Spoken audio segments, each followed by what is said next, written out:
नमस्कार दोस्तों, स्वागत है आपका हमारे YouTube वीडियो में। पिछली वीडियो में हमने बात की थी संयुक्त फलनों के गुणधर्मों की। हमने दो गुणधर्म पढ़े थे। पहला पढ़ा था हमने क्रमनिर्णय गुणधर्म और दूसरा पढ़ा था हमने साचर्य गुणधर्म। देखो, गुणधर्म में पहला पढ़ा क्रमनिर्णय,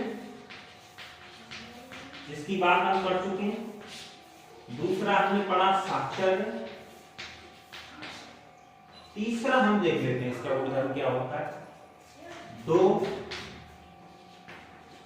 एकेकी आच्छादक फलनों का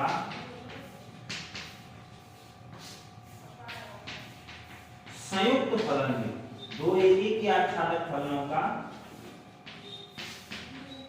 संयुक्त फलन भी एकेकी आच्छादक होता है। ये क्रम चलती है।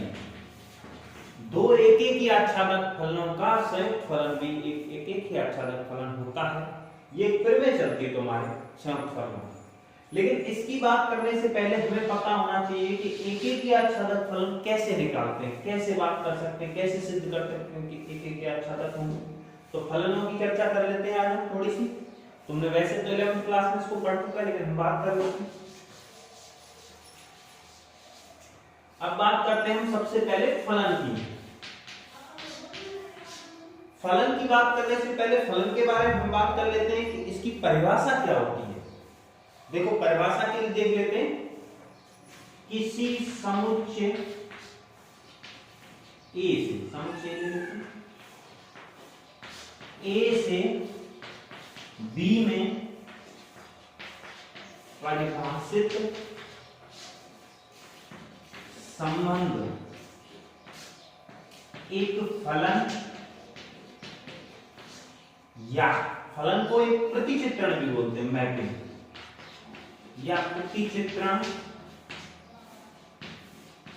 कहलाता है। यदि कब कहलाएगा? देखो, बात कर रहे हैं हम इसकी परिभाषा की। अब मेन पॉइंट पे आते हैं। कोई समुच्चय दे रखे, दो समुच्चय दे रखे हैं हमको ए और बी। समुच्चय ए से बी में परिभाषित एक संबंध में उनके बीच में संबंध है। वो फलन कब कहलाएगा? फलन या प्रतिचित्रण बात है। फोटो बना देते तो उसको प्रतिचित्रण बोल देते।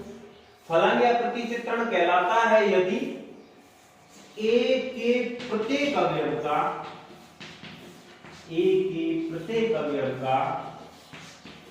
बी से अद्वितीय संबंध। ऐसा संबंध हो, अद्वितीय संबंध। मतलब बात करें ए के प्रत्येक अवयव का बी से अद्वितीय। अद्वितीय का मतलब ए मतलब नहीं, द्वितीय दूसरा। मतलब x के या फिर a के प्रत्येक अवयव का केवल एक से संबंध होना चाहिए, किसी दूसरे से नहीं होना चाहिए। अब हम इसकी बात करते हैं, इसको ढंग से समझने के लिए देखो हम इसकी बात करते हैं। इस परिभाषा को और अच्छे ढंग से समझ सकते हैं पिता पुत्र संबंध से। किससे? पिता पुत्र संबंध से। देखो कैसे, फोटो बनाते हैं। एक समुच्चय ए ले लेते हैं, ये ले लेते हैं समुच्चय बी। ये हमारा समुच्चय ए है, ये हमारा समुच्चय बी हो गया, कह सकते हो। ठीक है, समुच्चय ए है, ये हमारा समुच्चय बी है। समुच्चय ए में हमने अवयव ले लिए 3, एक्स वाई व जेड। समुच्चय बी में 3 अवयव ले लिए हमने, ए बी व सी। कम भी ले सकते हो, किसी में 3 किसी में 2 भी ले सकते हो। ठीक है, इसके लिए हम बात कर लेते हैं। मान लो हमारे इसको पिता पुत्र संबंध से कैसे बात करते हैं। पहले संबंध को हमेशा मानना है पुत्र, पीछे वाले संबंध को मान लो पिता। ठीक है, कह सकते हो कि जो समुच्चय ए है वो पुत्रों का समुच्चय है, समुच्चय बी पिताओं का समुच्चय। हम ये केवल मान रहे हैं, इस तरीके से हम आसानी से पहचान कर सकते हैं। ठीक है, तो इसके लिए देखो हमने किया कि x का संबंध किससे दिखा दिया? a से। अर्थात x का पिता कौन है? a है। y का पिता कौन है? b है। तथा z का पिता कौन होगा? c होगा। तो इसका मतलब ध्यान रखना है कि कोई भी समुच्चय a या फिर पहले समुच्चय में या पुत्रों के समुच्चय में कोई भी अवयव खाली नहीं होना चाहिए फलन होने के लिए। और पुत्रों के समुच्चय से किसी भी पुत्र का एक से अधिक पिता वाला जो बी संबंध है उससे संबंध नहीं होना चाहिए। कह सकते हो कि इस समुच्चय के किसी भी अवयव का समुच्चय बी में एक से अधिक संबंध नहीं होना चाहिए। जैसे मैं बात करूं, अगर मैं x को b से भी जोड़ देता, इसका मतलब x का संबंध a व b दोनों से हो जाता, तो ऐसा संबंध नहीं, संभव नहीं है, क्योंकि x पुत्र का केवल और केवल एक पिता संभव है। ठीक है, अब मैं बात कर लेता हूं, इसका उदाहरण दूसरे तरीके से ले लेता हूं। इसी फोटो को देखो, ये हमारा फिर से पुत्र संबंध, ये पिता संबंध, ये हमने a ले लिया, ये b ले लिया, अभी भी वही ले लेते हैं x y z तथा a b व c। अब मैं इसको थोड़ा चेंज करता जाऊंगा और देखते जाएंगे कि फलन होगा कि नहीं होगा। देखो, मैंने x के साथ संबंध ले लिया a, x के साथ संबंध ले लिया c, y के साथ संबंध ले लिया b, ठीक है, और z मैंने खाली छोड़ दिया, तो ये फलन होगा कि नहीं होगा? ये फलन नहीं होगा। इसके फलन ना होने के दो कारण, देखो कौन कौन से, समझ में आनी चाहिए बात। पहला जो समुच्चय मैंने पहली बात की थी कि किसी भी कोई भी पुत्र ऐसा नहीं होगा जिसके पिता ही ना हो, तो हमने पहले समुच्चय में z खाली छोड़ दिया, तो इसका अर्थ ये है कि z का तो कोई पिता ही नहीं। इसका मतलब ये फलन होगा कि नहीं होगा? नहीं होगा। तो इसका अर्थ ये है कि अद्वितीय संबंध तो जब चेक करते हैं जब किसी कोई भी फलन इसमें खाली नहीं होना चाहिए। ठीक है, कोई भी ऐसा समुच्चय a में से कोई भी अवयव ऐसा नहीं होना चाहिए जिसके लिए हम बोल सकें कि उसके लिए कोई संबंध नहीं है। तो इसका मतलब z खाली आता है, ये नहीं होगा। दूसरा कारण देखो, हमने क्या बात की है, समुच्चय a में जो कि पुत्र है, x का b समुच्चय में दो अवयवों से संबंध कर दिया। तो मैंने बोला था जैसे कि परिभाषा है अद्वितीय संबंध होता है, मतलब केवल एक और केवल एक से ही होगा। अगर मान लो इस परिभाषा की बिना सुनो तो एक चीज देखो, x पुत्र के इसने कितने पिता बता दिए? a व c दो पिता बता दिए। क्या किसी भी पुत्र के एक से अधिक पिता संभव हैं? नहीं होंगे, कभी संभव नहीं है, अतः ये फलन नहीं होगा। तो इसमें इसी फोटो में हमने कितने उदाहरण देख लिए? दो। एक तो किसी भी समुच्चय A का पहले वाले समुच्चय के किसी अवयव का समुच्चय B में दो संबंध नहीं होने चाहिए। ठीक है, दूसरा हमने देख लिया कि समुच्चय में कोई भी अवयव खाली नहीं होना चाहिए। तीसरा देख लेते हैं, एक और फोटो बना लेते हैं। ये वही x y z मान लिए मैंने, ये a b c मान लिए मैंने। ठीक है, अब मैं बात कर देता हूं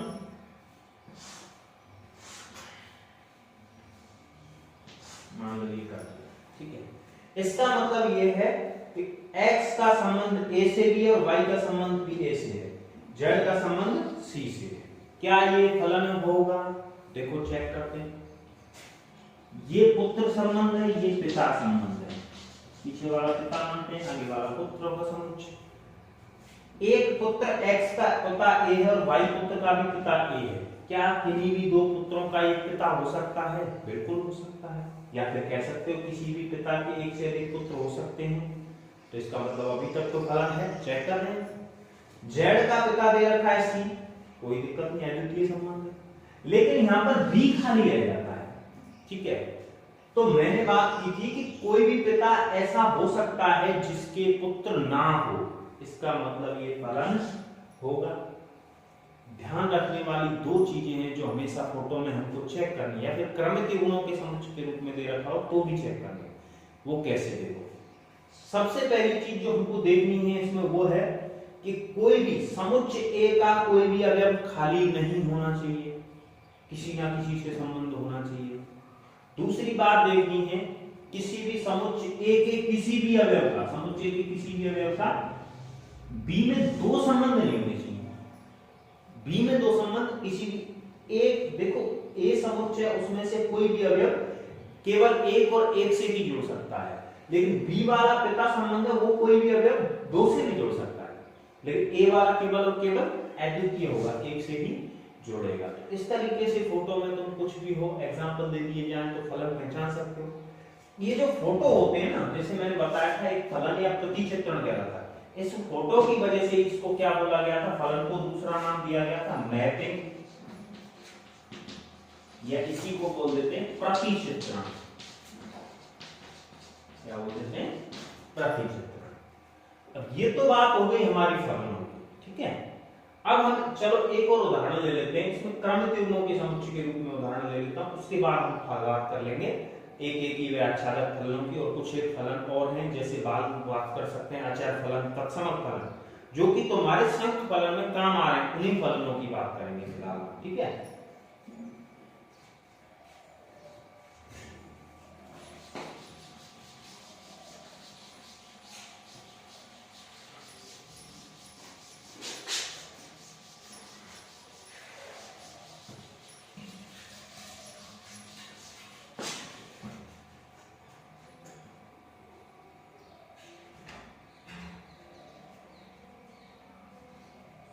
देखो बात कर लेते हैं इसमें,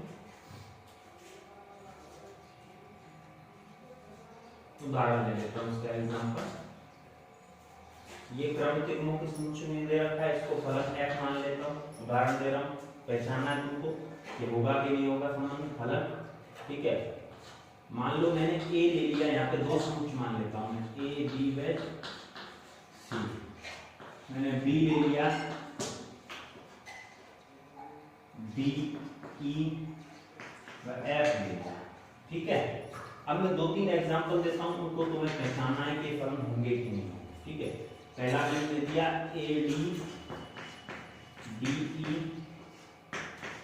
सी एफ, एक फलन ये दे रखा है। दूसरा मैं दे देता हूं ये एफ वन मान लो, एफ टू मान लो,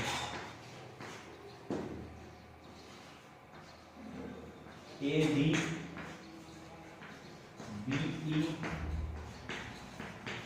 ए एफ सी एफ। ठीक है, तीसरा मैं दे देता हूं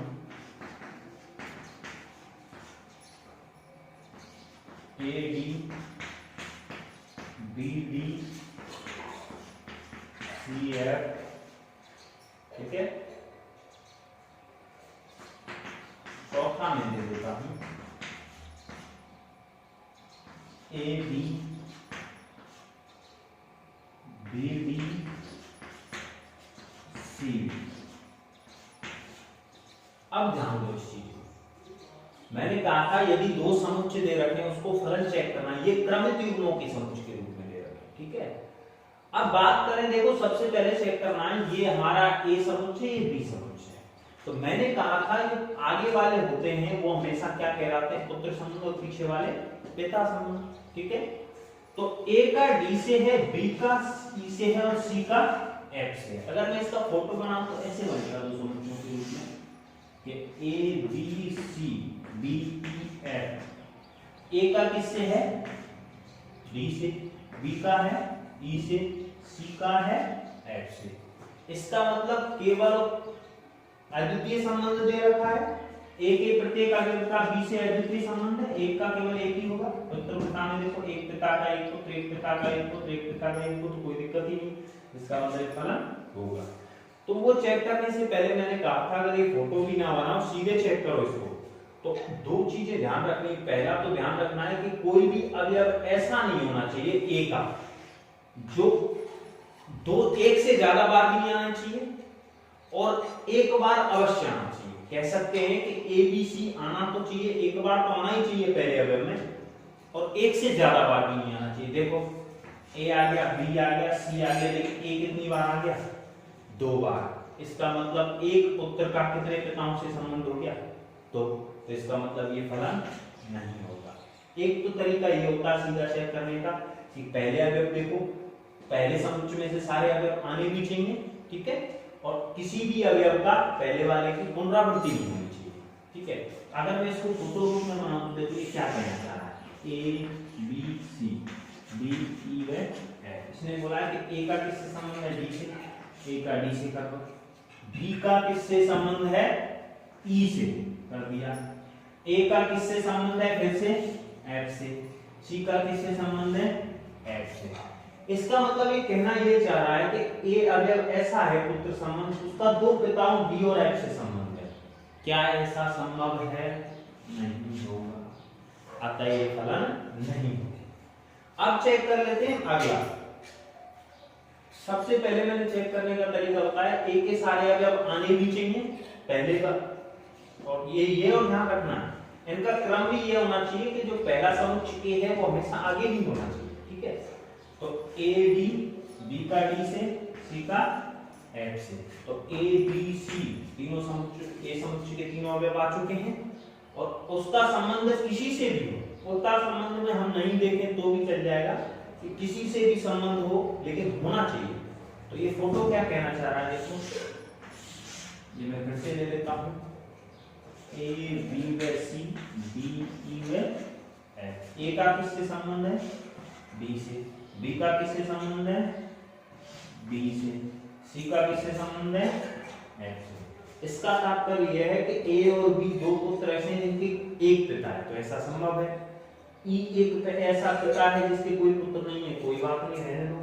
सी का एफ से संबंध है, ए बी सी में से एक भी बचा नहीं है, तीनों काम ले लिया हमने, और ए और बी का किसी एक पिता से संबंध है तो हो सकता है। मैंने बताया था कि पहले समुच्चय है ना, उसका प्रत्येक अवयव काम भी आना चाहिए और प्रत्येक अवयव की पुनरावृत्ति भी नहीं होनी चाहिए। पुनरावृत्ति का तात्पर्य देखो, ए एक बी के साथ भी आ गया, ए एफ के साथ भी आ गया, ठीक है, तो ये फलन होगा। चौथा उदाहरण हम देख लेते हैं, ए का डी से, बी का डी से, सी का डी से, तो ये भी फलन होगा। देखो क्यों, इन तीनों के लिए पिता एक ही है, समुच्चय ए का प्रत्येक अवयव काम आया, आ गया, ए बी व सी तीनों अवयव हमने ले लिए और काम भी आ गए, ठीक है। और उनके लिए डी से संबंध है, मैंने बताया था दूसरे समुच्चय में अगर कोई अवयव बचता है तो बचने दो, दोनों अवयव बच गए रहने दो। देखो इसका फोटो बना देते हैं कैसे, ए बी व सी, डी ई व एफ, ए का बी से, बी का डी से और सी का भी डी से, मतलब तीनों पुत्रों के लिए पिता क्या है, एक ही है। ये दो खाली रह गए समुच्चय बी में, लेकिन समुच्चय बी में कोई अवयव खाली रहता है उससे हमें फर्क नहीं पड़ता है, क्योंकि फलन होने के लिए समुच्चय ए में कोई भी अवयव खाली नहीं होना चाहिए, और समुच्चय ए के प्रत्येक अवयव के बी से केवल एक ही संबंध होना चाहिए, अद्वितीय होना चाहिए, मतलब ए का केवल बी से है तो बी से ही रहेगा, इससे अलावा किसी से होता है संबंध पिता संबंध से, तो इसका मतलब वो फलन नहीं होगा। अब हमने बात कर ली ये फलन, अब बात कर लेते हैं फलनों के प्रकार की बात कर लेते हैं। किसकी बात कर लेते हैं, फलनों के प्रकार की।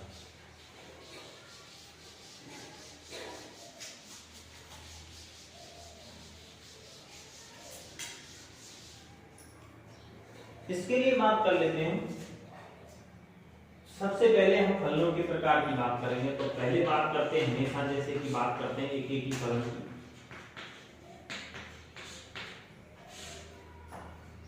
पहला आता है हमारा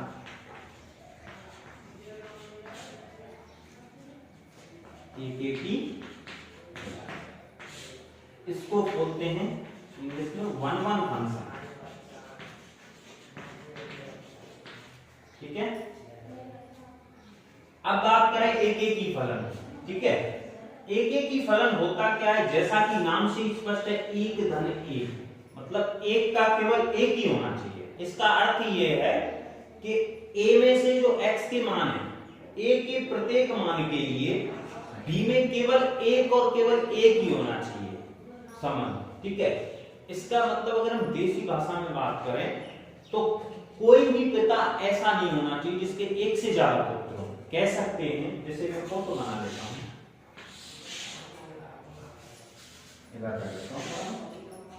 ये समुच्चय है, समुच्चय बी है, A B C D E F, A का डी से, बी का ई से, सी का एफ, ये एक एक ही होगा फलन। क्यों? क्योंकि इस फलन में ए के प्रत्येक अवयव का बी से एक से और केवल एक से ही संबंध है। ध्यान रखना, इधर से तो इसकी पुनरावृत्ति, ए के समुच्चय की पुनरावृत्ति तो हो ही नहीं सकती क्योंकि फलन ही नहीं होगा। अब इसने बोल दिया कि बी की भी पुनरावृत्ति नहीं होनी चाहिए, अर्थात एक पिता का एक पुत्र ही होगा, या फिर कह सकते हो एक पुत्र का केवल एक पिता ही होता ही है, लेकिन एक पिता के लिए भी केवल कितना पुत्र होगा, एक ही होगा, ठीक है। अतः ये फलन हमारा क्या हो जाएगा, एक एक ही होगा। अगर हम बात करें परिभाषा को, एक फलन अब ध्यान रखना एक चीज और मैं बता देता हूं, हम फलन को लिखते हैं वो मैक्सिमम एफ से लिखते हैं, वैसे किसी भी कैलकुलेटर से लिख सकते हैं। एफ ए से बी में ऐसे लिखते हैं, ये एफ ये कहलाता है हमारा प्रांत, पहले वाला कुछ भी हो सकता है, पीछे वाला कहलाता है हमारा सहप्रांत। ठीक है, अब हम बात करें तो एक फलन एफ ए से बी में एक एक ही फलन कहलाता है, एक एक ही फलन कब कहलाएगा, कहलाता है यदि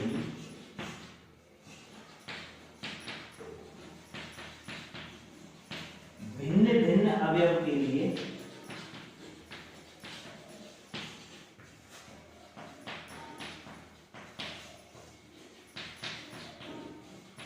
भिन्न भिन्न अवयव के लिए भिन्न भिन्न प्रतिबिंब हो। प्रतिबिंब का मतलब ये होता है जैसे यहां से ए हमने रखा तो हमें जो प्राप्त होता है वो प्रतिबिंब या आकर्षक कहलाता है। ठीक है, भिन्न भिन्न अवयव के लिए भिन्न भिन्न प्रतिबिंब हो या फिर भिन्न भिन्न मान प्राप्त हो कह सकते हो। तो हमने ए के लिए डी भिन्न अलग अलग अलग ले रहे, ए बी और सी अलग अलग सूत्र, अलग अलग सूत्र के लिए प्रकार क्या होना चाहिए, अलग अलग होनी चाहिए। ठीक है, तो इसकी अब हम बात करते हैं। देखो इसका अर्थ है कि भिन्न भिन्न, अब देखो इसका एग्जांपल नामित युग्मों के समुच्चय के रूप में ले सकता हूं, जैसे ले लेता हूं एग्जांपल f बराबर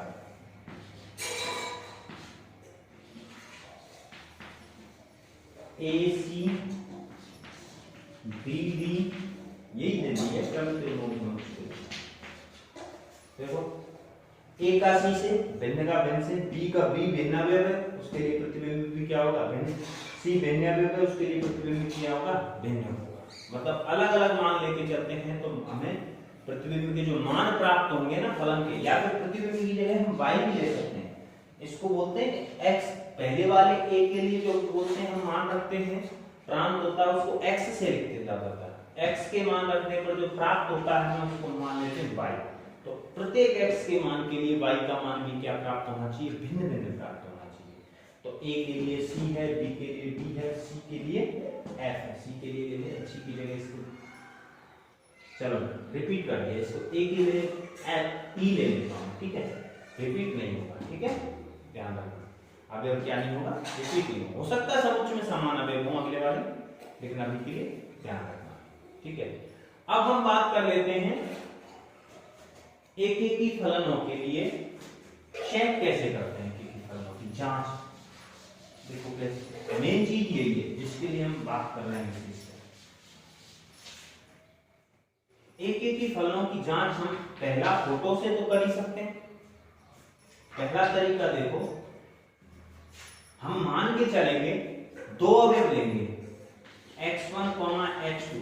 फलन हमारा f a से b में दे रखा है, तो जो x के मान लेते हैं प्रांत से लेते हैं। तो किसके अवयव मान लो, दो अवयव मान के चलने, वो किसमें से मान के चलने, प्रांत या a में से। ठीक है, x1 x2 is the element of a। अब हमें मान के चलना है, माना fx1 बराबर fx2। fx1 मतलब फलन में x की जगह x1 रखो, फलन में x की जगह x2 रखो, तो जो फलन के मान प्राप्त होंगे वो हमें मान बराबर लेके चलने। एक चीज देखो, हमने बात की थी कि एक एक ही फलन वह फलन होता है जिसमें भिन्न भिन्न अवयवों के रखने पर भिन्न भिन्न मान प्राप्त होते हैं। ठीक है, तो इसका मतलब ये है अगर हमने मान ये समान लेके चले, fx या फलन के मान समान लेके चले, तो अंत में जो हमारा अवयव है वो भी समान प्राप्त होंगे। क्योंकि अगर ऐसा हुआ x1 और x2 समान हैं नहीं हुए, तो अगर ऐसा प्राप्त होता है x1 not equal to x2, तो इसका अर्थ ये हो जाता कि हमने जो लिए थे y के मान वो सेम हो।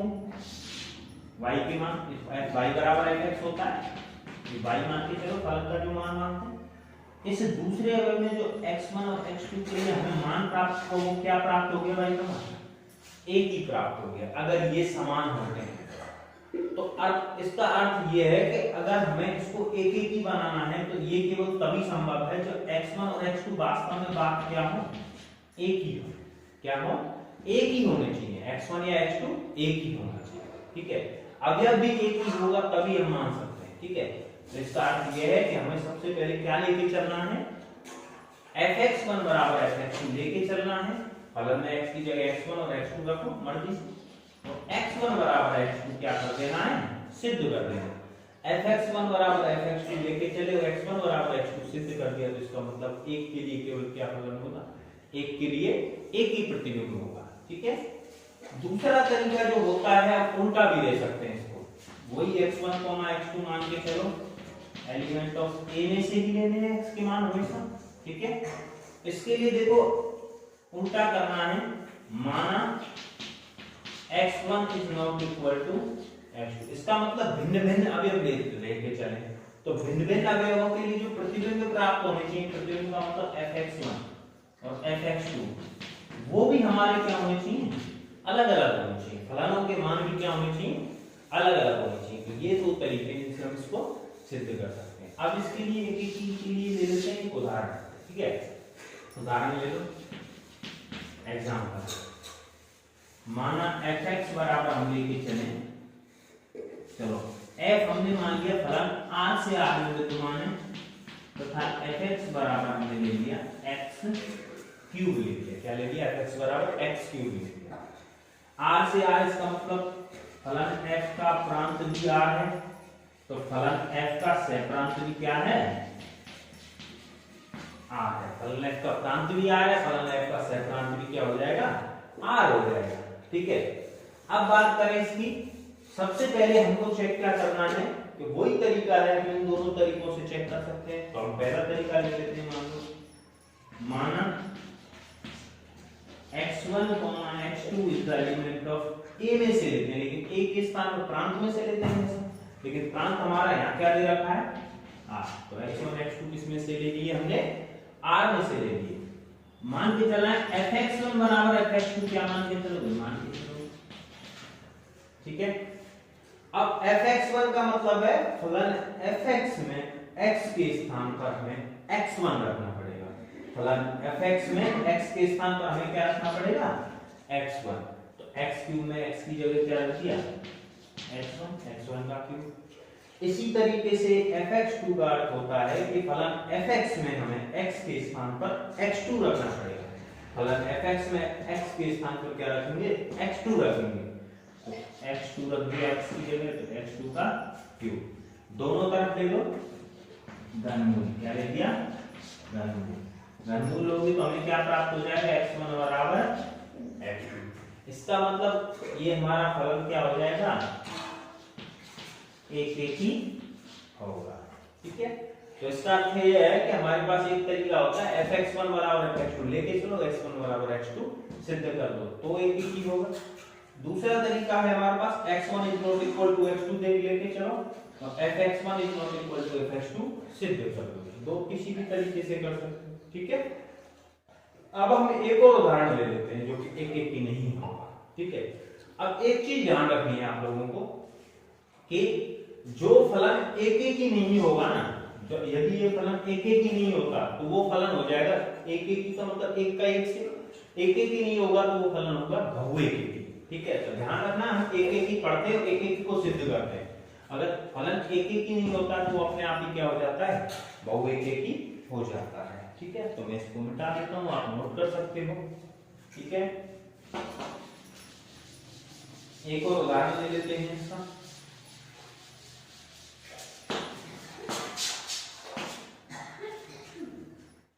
उदाहरण दूसरा देख लो,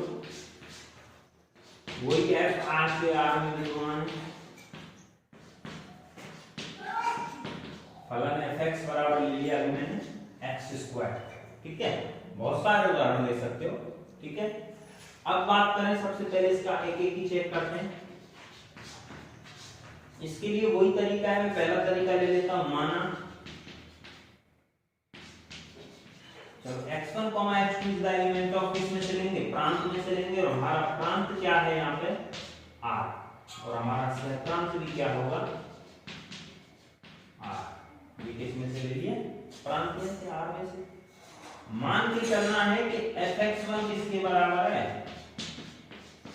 fx2 के मान के चलना और x1 बराबर x2 क्या कर देना है, सिद्ध कर देना। तो fx1 का मतलब है फलन fx में x के स्थान पर हमें क्या रखना पड़ेगा, x1। फलन fx क्या है हमारा, x² में x की जगह क्या रख दो, x1, इसका मतलब x1 का स्क्वायर। इसी तरीके से fx2 का अर्थ है कि फलन fx में हमें x के स्थान पर क्या रखना, x2। fx है हमारा x² और x² में x की जगह क्या रखेंगे, x2, तो x2 का होल स्क्वायर। दोनों तरफ ले लेते हैं वर्गमूल। वर्गमूल लेंगे तो ध्यान रखना x1 बराबर वर्गमूल लेने पर क्या आ जाएगा, प्लस माइनस x2। x1 बराबर किसके आगे, प्लस माइनस x2 के बराबर आ गया। एक चीज ध्यान रखनी है कि इसके लिए जो x1 है, हमने कहा था x1 बराबर x2 आना चाहिए, लेकिन इसके लिए दो मान आ गए। एक तो आ गया x1 बराबर x2, अगर माइनस मान ले लूं, एक बार प्लस एक बार माइनस ले लूं, x1 बराबर माइनस x2, मतलब x1 का 2 से संबंध हो गया। एक तो x2 से संबंध हो गया, एक किससे संबंध हो गया, माइनस x2 से। ठीक है, तो बात कर, या फिर इसको ऐसे भी लिख सकते हो x2 बराबर माइनस x1। इसका मतलब ये x2 का x1 से भी संबंध हो गया, x2 का माइनस x1 से भी संबंध हो गया। अगर एक से ज्यादा अवयव मिल जाते हैं तो क्या एक एक ही होगा, क्या नहीं होगा। दो मान मिल गए, इसका अर्थ है एक एक ही नहीं होगा। एक एक ही नहीं होगा तो वो क्या होता है, बहुएकी, जिसको इंग्लिश में क्या बोलते हैं, मैनी वन। मैनी वन नाम से ही स्पष्ट है। वन वन मतलब एक के साथ एक, मैनी वन मतलब बहुतों के साथ एक। ठीक है, तो इस तरीके से चेक कर। अगर मैं इसका फोटो बनाना चाहूँ तो तुम देख सकते हो, कोई भी दो ले सकते हो और उस तरीके से उसका मान चेक करो। ठीक है, तो बात कर लेते हैं अगले। अगला हमारा है आच्छादक फलन। अगला हम बात करेंगे इसकी आच्छादक फलन। तो इस तरीके से दो तरीके से हैं, कोई भी तरीके से आप चेक कर सकते हो। दूसरा ले लेते हैं कौन सा फलन, आच्छादक फलन ले लेते हैं। दूसरा कौन सा फलन ले लेते हैं, अब बात कर लेते हैं आच्छादक फलन। किसकी बात करेंगे, आच्छादक फलन की बात करते हैं। ठीक है, आच्छादक को इंग्लिश में बोलते हैं ऑन टू फंक्शन। क्या बोलते हैं, ऑन टू फंक्शन। ठीक है, अब देखो आच्छादक फलन के लिए सबसे पहले बात करते हैं होता क्या है। कोई भी फलन के लिए आच्छादक चेक करने के लिए ध्यान रखना है, दो चीजें होती हैं। एक तो हम चेक कर सकते हैं आच्छादक होगा यदि सहप्रांत बराबर क्या हो, परिसर हो। किसी भी अवयव के लिए, किसी भी फलन के लिए यदि सहप्रांत उसके परिसर के बराबर हो तो हम कह सकते हैं कि वो फलन आच्छादक होगा। एक चीज देखो, मेन डेफिनेशन भी बात कर सकते हैं इसकी, सेकंड से बात कर सकते हैं। ठीक है, कैसे बात करते हैं, कोई भी फलन या फिर एक फलन f a से b में आच्छादक फलन कहलाता है यदि, आच्छादक फलन कहलाता है यदि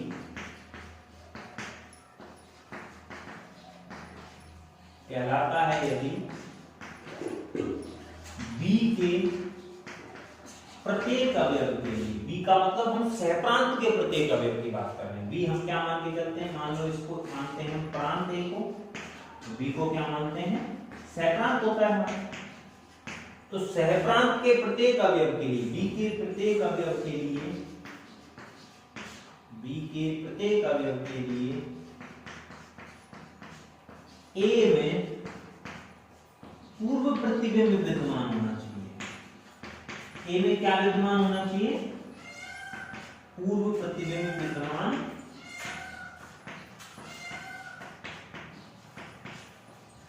होना चाहिए। पूर्व प्रतिबिंब का मतलब ये होता है, मैंने बताया था प्रतिबिंब सहप्रांत में जो हमें y का मान प्राप्त होता है, या प्रतिबिंब जो परिसर हमें प्राप्त होता है, उस परिसर को तो बोलते हैं प्रतिबिंब, और प्रांत को बोलते हैं पूर्व प्रतिबिंब। वो कैसे थे, उदाहरण ले लेते हैं।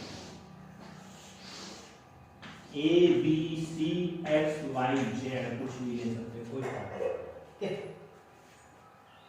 ए का एक्स से, बी का वाई से, सी का जेड से। ये जो हमारा पहले वाला समुच्च होता है जिसको पुत्र समुच्च भी कहते हैं, वो तो हमारा क्या नाम था, प्रांत, जिसको हम ए से ले लेते हैं, ये हमारा प्रांत है। ये पूरा हमारा कहलाता है सहप्रांत। अब सहप्रांत के लिए देखो, ए के लिए x मतलब ए का प्रतिबिंब, ए के लिए जो मान प्राप्त हो रहा है y का, उसको बोलते हैं प्रतिबिंब। ए के लिए प्रतिबिंब x है, y बी के लिए y और c के लिए z। अब प्रतिबिंब तो ये हो जाता है, सहप्रांत में जो प्राप्त होता है वो प्रतिबिंब होता है, सहप्रांत में जो संबंध के मान प्राप्त होते हैं वो प्रतिबिंब होते हैं। अब बात करें पूर्व प्रतिबिंब, जो प्रतिबिंब से आगे वाला पूर्व वाला होता है वो पूर्व प्रतिबिंब कहलाता है। तो वो हमारा क्या हो जाएगा, ए बी व सी हो जाएंगे, प्रांत हो जाएंगे। अब देखो x के लिए प्रतिबिंब है, ए के लिए x है, तो x के लिए ए क्या कहलाएगा, पूर्व प्रतिबिंब। इसी तरीके से b के लिए प्रतिबिंब y है, तो y के लिए पूर्व प्रतिबिंब क्या कहलाएगा, b। इसी तरीके से c के लिए z प्रतिबिंब है, तो z के लिए c क्या कहलाएगा, पूर्व प्रतिबिंब कहलाएगा। तो आच्छादक का मतलब ये होता है, आच्छादक में एक चीज ध्यान रखनी है कि सहप्रांत का कोई भी अवयव खाली नहीं होना चाहिए। एक तो क्या नहीं होना चाहिए, आच्छादक के लिए बात कर रहे हैं, ध्यान रखना। फलन तो होगा, अगर खाली रहता है तो फलन तो होगा, लेकिन आच्छादक होने के लिए सहप्रांत का कोई भी अवयव खाली भी नहीं होना चाहिए, तथा प्रत्येक के लिए क्या होना चाहिए, ए में कुछ ना कुछ मान अवश्य होना चाहिए, ठीक है। तो ये बात कर सकते हैं। तो अब हम बात कर लेते हैं, तो इस फोटो से तो हम देख सकते हैं, क्योंकि हम देख लेंगे कि बी के प्रत्येक अवयव का किसी ना किसी ए के अवयव से संबंध होना चाहिए, ठीक है। और किसी ना किसी से संबंध होगा तो हमारा क्या हो जाएगा, आच्छादक होगा, ठीक है। मतलब पूर्व प्रतिबिंब विद्यमान होना चाहिए, मतलब प्रांत में कोई ना कोई, बी का जो सहप्रांत का प्रत्येक अवयव प्रांत के किसी ना किसी अवयव से जुड़ा हुआ होना चाहिए। तो देसी भाषा में इसको लिख देता हूं कि आच्छादक के लिए क्या होना चाहिए, सहप्रांत का के प्रत्येक अवयव का, सहप्रांत के प्रत्येक अवयव का प्रांत के किसी ना किसी अवयव से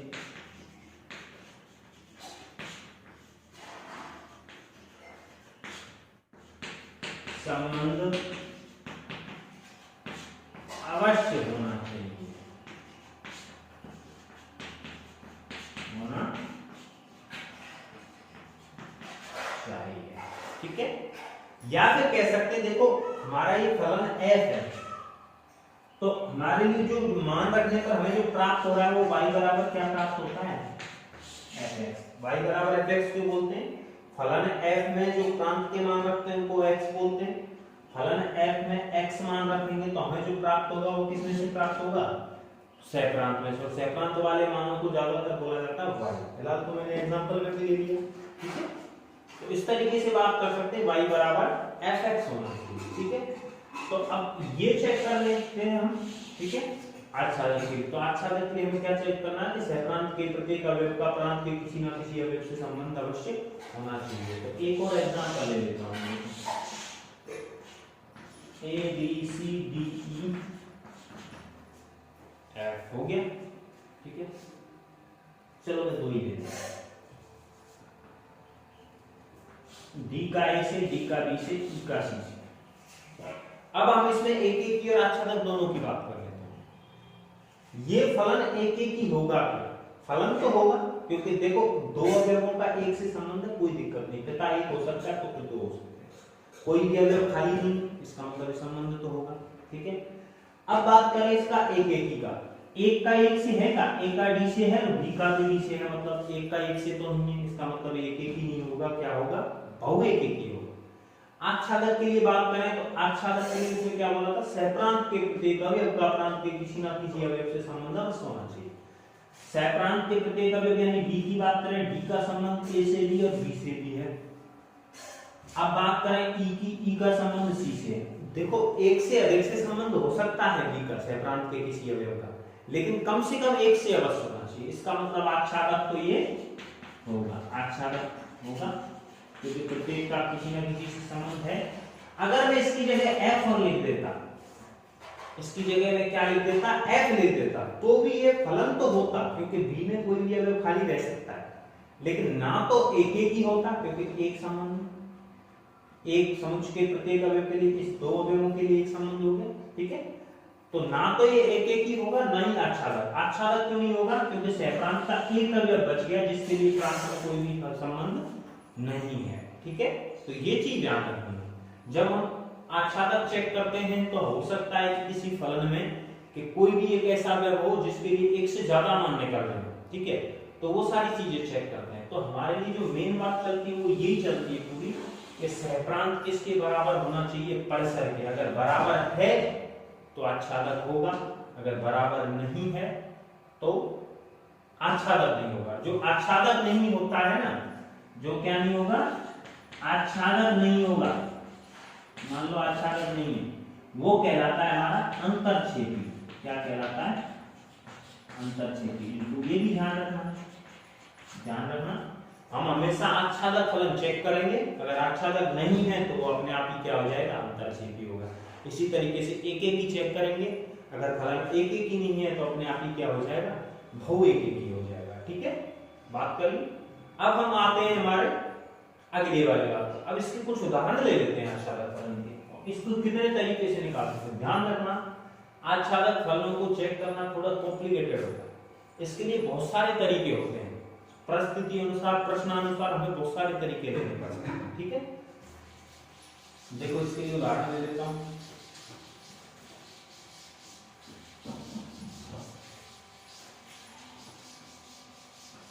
सबसे इजी लेता हूं, सबसे पहले जो तुम्हें हमेशा पता होता है। एग्जांपल ले लिया मैंने,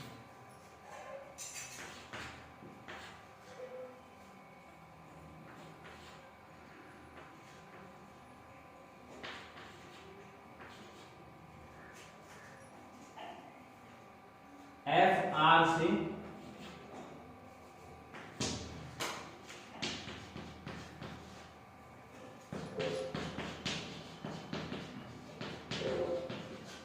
एफ एक्स बराबर साइन एक्स ले लिया, आर से एफ एक्स बराबर क्या ले लिया, साइन एक्स ले लिया।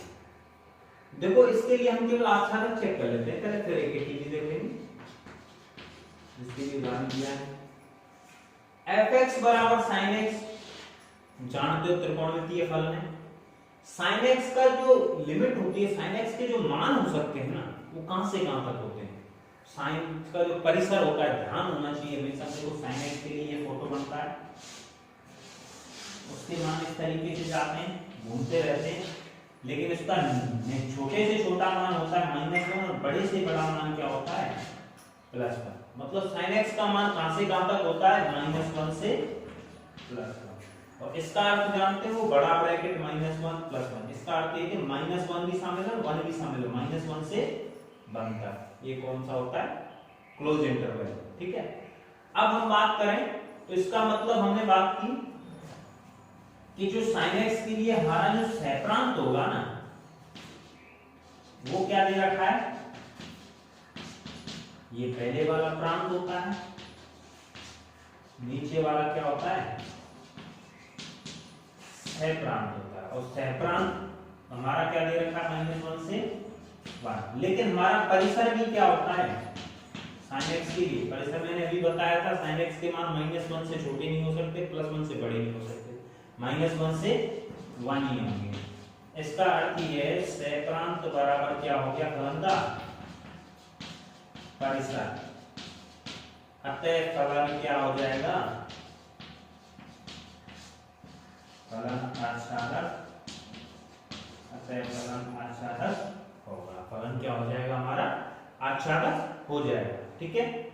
अब देखो एक चीज और देख लेते हैं, r से -1 से +1 है, ठीक है। इसकी जगह में थोड़ा सा चेंज कर देता है, एग्जांपल को यूं ले देता, f r से r, fx बराबर sin x। थोड़ा सा चेंज किया है इसमें। पहले तो जो मैंने सहप्रांत लिया था वो -1 से +1 ही लिया था, अब मैंने जो सहप्रांत ले लिया वो क्या ले लिया, r और प्रांत क्या ले लिया r। क्योंकि हमें पता है हमारा सहप्रांत क्या है r है, जबकि जो हमारा परिसर है, फलन तो fx बराबर sin x है, परिसर तो इसके लिए अभी भी क्या रहेगा, परिसर हमारा अभी भी क्या रहने वाला है -1 से +1। तो सहप्रांत क्या परिसर के बराबर है, नहीं है। तो इसका मतलब चूंकि सहप्रांत परिसर के बराबर नहीं है, इसका अर्थ यह है कि फलन आच्छादक क्या नहीं होगा, फलन क्या नहीं होगा, आच्छादक नहीं होगा। फलन आच्छादक नहीं होगा तो क्या होगा, अंतरछेदी होगा। आच्छादक नहीं होगा तो फलन क्या हो जाएगा, अंतरछेदी हो जाएगा। तो कहने का उद्देश्य यह है कि ऐसा नहीं है कि हमने फलन fx sin x देखा और देखते ही साफ टिक कर दिया कि ये क्या हो जाएगा, कि ये तो आच्छादक होगा ही होगा। ऐसा नहीं, हमेशा जो फलन का आच्छादक होता है ना, फलन आच्छादक होगा कि नहीं होगा, वो एक एक की और आच्छादक हमारा निर्भर करता है पूरी तरीके से किस पर, प्रांत और सहप्रांत पर निर्भर करता है। किस पर निर्भर करता है, प्रांत और सहप्रांत पर। तो प्रांत और सहप्रांत पर निर्भर करता है। अगर सहप्रांत हम बदलते जाएंगे तो हो सकता है फलन आच्छादक हो सकता है आच्छादक ना भी हो। तो ये हमने एक उदाहरण से देख लिया कि फलन fx sin x यहाँ तो आच्छादक था क्योंकि हमने सहप्रांत -1 से +1 ले रखा था। यहाँ पर जैसे ही हमने सहप्रांत चेंज किया, r कर दिया, तो इसका मतलब वो कि आच्छादक नहीं होगा क्योंकि उसका परिसर -1 से +1 होता है। इस तरीके से ले सकते हैं, ठीक है। तो इस तरीके से हम इसका क्या चेक कर सकते हैं, आच्छादक भी चेक कर सकते हैं। आच्छादक के लिए एक और उदाहरण हम ले लेते हैं, देखो कैसे, उसके लिए एक नया तरीका चेक करते हैं, ठीक है।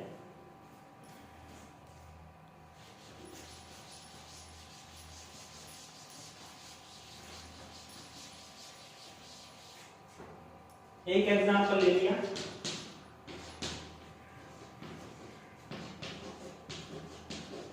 f r से r fx बराबर मैंने ले लिया x² ले लिया, fx बराबर क्या ले लिया, x² ले लिया। अब इसके लिए बात करते हैं, इसके लिए हम दोनों ही चीजें चेक कर लेते हैं एक एक की तरह। अच्छा, ठीक है। सबसे पहले हम चेक करेंगे एक एक के लिए तरीका वही होता है। सबसे पहले क्या करना है, x1, x2 is the element of प्रांत में से लेना है। r हमारा प्रांत है, ये हमारा क्या हो जाएगा, सहप्रांत होगा, ठीक है। माना fx1 बराबर क्या मान के चलना है, fx2। इसका अर्थ ये है कि फलन fx में x के स्थान पर क्या मानना है, x1, x के स्थान पर x1 रखोगे तो x1² और x के स्थान पर फलन fx2 क्या है, फलन fx में x के स्थान पर हमें क्या रखना पड़ेगा, x2 रखना पड़ेगा। तो x2 का स्क्वायर, दोनों तरफ क्या ले लें, वर्गमूल। जैसा कि पहले भी देखा था हमने, x1 क्या आ जाएगा ± x2, मतलब दो मान आ रहे हैं, एक का एक से नहीं, दो से संबंध हो गया, इसका मतलब एक ही नहीं होगा। क्या नहीं होगा। अब इसी को चेक कर लेते हैं आच्छादक। क्या चेक कर लेते हैं इसके लिए, आच्छादक, ठीक है। आच्छादक के लिए वही तरीका है हमारा, सहप्रांत बराबर परिसर चेक करते हैं। लेकिन एक चीज ध्यान रखो, परिसर चेक करने के लिए देखो हमारे पास दो तरीके होते हैं। दो तरीके कैसे, देखो पहला तरीका मैं बता देता हूं,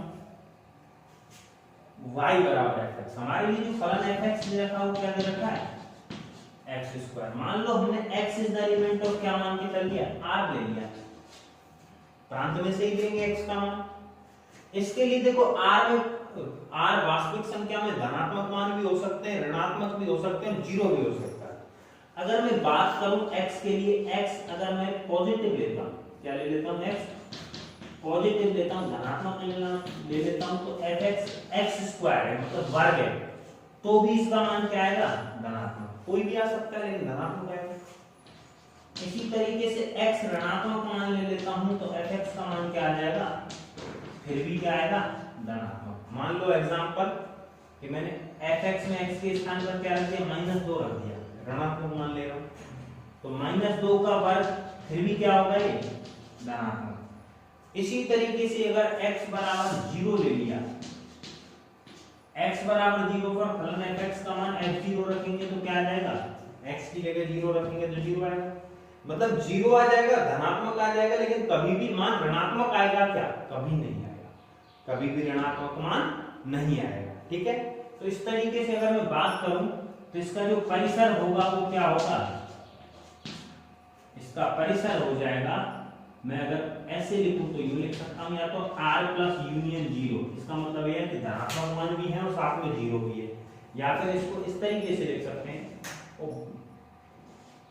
क्लोज इंटरवल 0 से अनंत तक होगा, लेकिन ऋणात्मक कभी भी नहीं होगा। ठीक है, तो इसका मतलब सहप्रांत किसके बराबर नहीं है, परसर के, क्योंकि इसका सहप्रांत क्या दे रखा है हमको, r दे रखा है, सहप्रांत बराबर r है और परसर हो गया 0 से अनंत, मतलब केवल धनात्मक मान, तो सहप्रांत इज नॉट इक्वल टू परसर।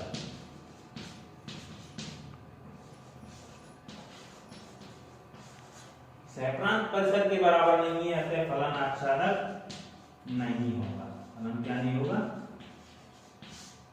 आच्छादक नहीं होगा, तो आच्छादक नहीं होगा तो फलन क्या हो जाएगा, अंतरछेदी। तो हम कह सकते हैं ये पूरा फलन क्या होगा, एक ना तो एक एक ही होगा ना आच्छादक होगा, जब एक एक ही नहीं होगा तो बहु एक एक ही होगा, और आच्छादक नहीं होगा तो अंतरछेदी होगा।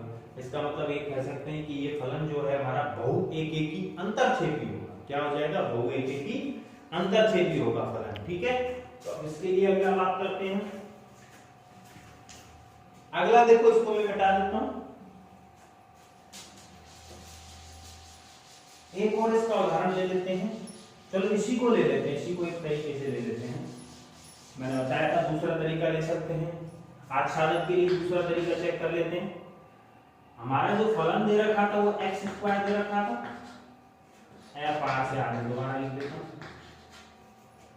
सबसे पहले आच्छादक के लिए जो दूसरा तरीका चलता है वो चलता है कि जो फलन है वो y है वो किसके बराबर होता है, y बराबर fx होता है, y बराबर किसके बराबर होती है, fx, तो वो किसके बराबर है, x स्क्वायर के, y बराबर fx बराबर किसके हो जाएगा, x स्क्वायर के।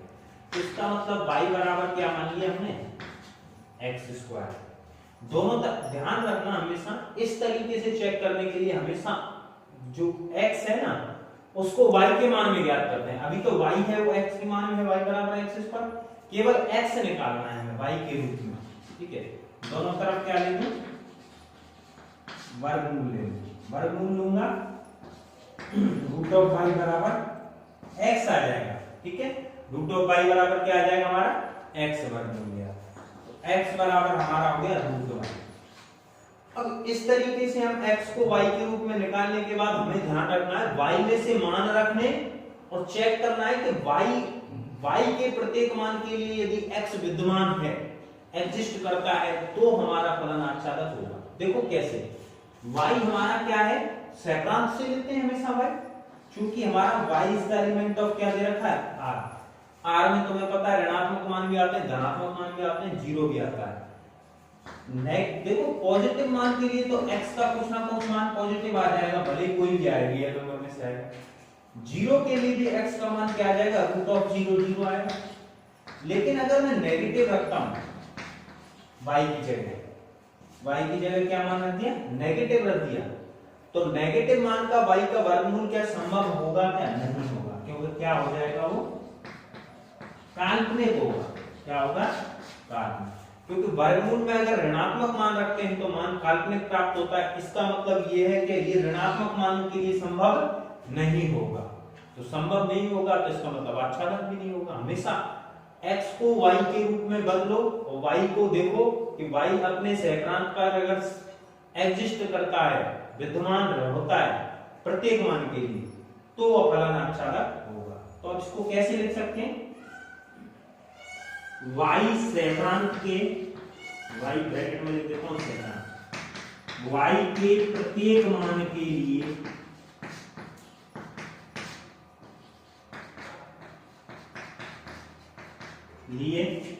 पूर्व प्रतिबिंब यानी प्रांत में मान विद्यमान नहीं है, पूर्व प्रतिबिंब विद्यमान नहीं है, अतः फलन आच्छादक, फलन आच्छादक नहीं होगा। और फलन आच्छादक नहीं होगा तो क्या हो जाएगा, फलन अंतरछेपी होगा। क्या होगा, अंतरछेपी होगा। ठीक है, तो इस तरीके से चेक कर सकते हैं। आज के लिए इतना ही, धन्यवाद।